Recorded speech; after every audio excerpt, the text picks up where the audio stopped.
They definitely do have a bad rep. It's funny, when I first started, I consumed a lot of content, watched a lot of videos, and everybody was very anti Etsy ad. And so, my professional background, I was working with business owners, specifically in the franchise world.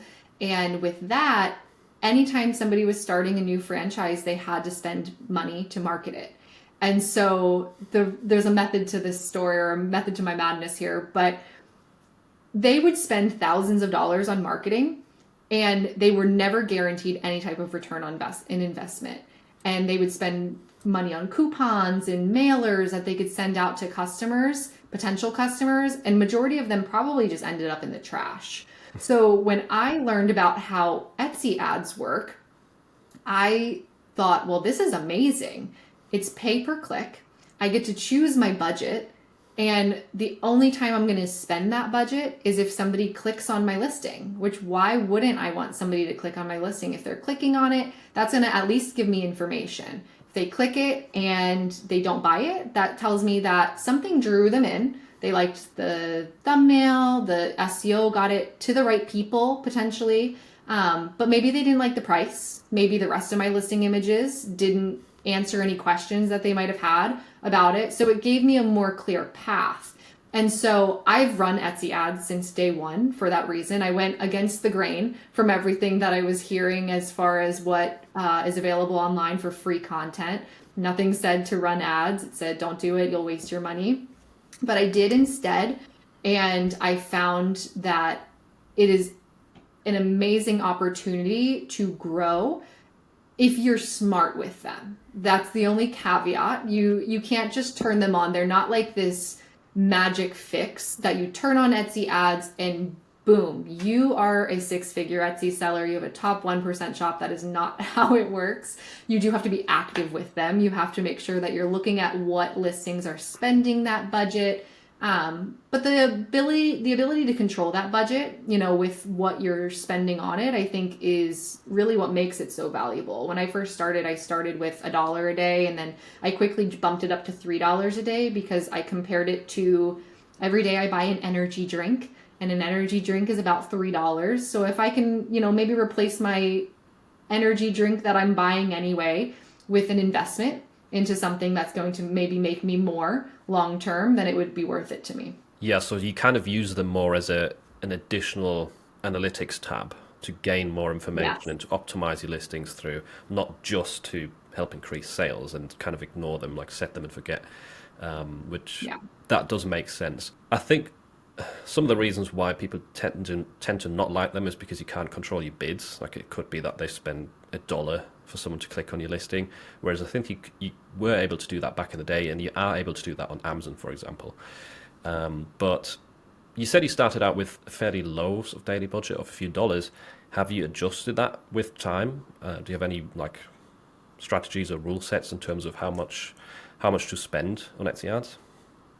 Yeah, so I have found the sweet spot, and this is great for if you aren't very active with your Etsy ads, if you just turn them on. I found the sweet spot where you're still able to relatively remain profitable is about 5% of your average profit. So I started kind of calculating when I was seeing profit coming in. For example, in January is where I felt like I really started to see profit. I saw my first $1,000 profit of January last year.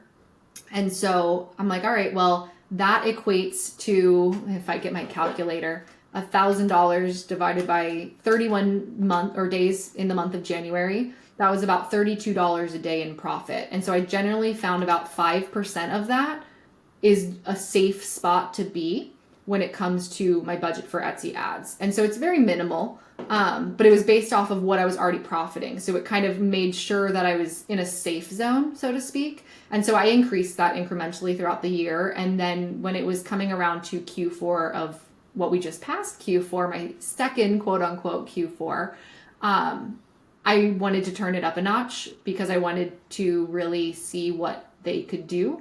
I started turning them up in August. I went to $100 a day. And then by October, I maxed out my Etsy ad budget. I had it up to 1,000. And then I actually learned you can go to 1,300 now, which that used to not be a thing as well. I never spent that. I just want to add that there. Because there's always the question of, oh my gosh, how do you spend $1,000 a day? You don't. The most I think I ever spent, and this was during Q4 when search volume was very high, was around $200. So of that, I still was profiting significantly more than that because of the demand and the amount of products that were being sold during that time frame.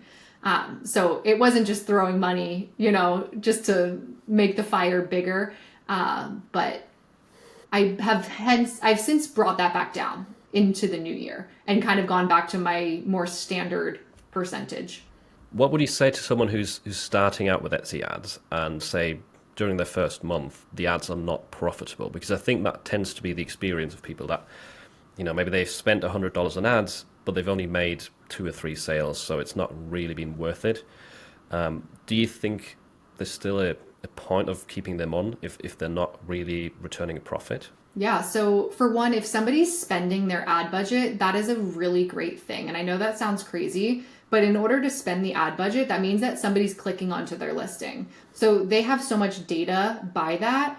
They need to look internally and figure out, well, why aren't people converting on that listing? Because they have more so a click-through problem. It's a completely different story when you have an ad budget spent and you're not spending anything.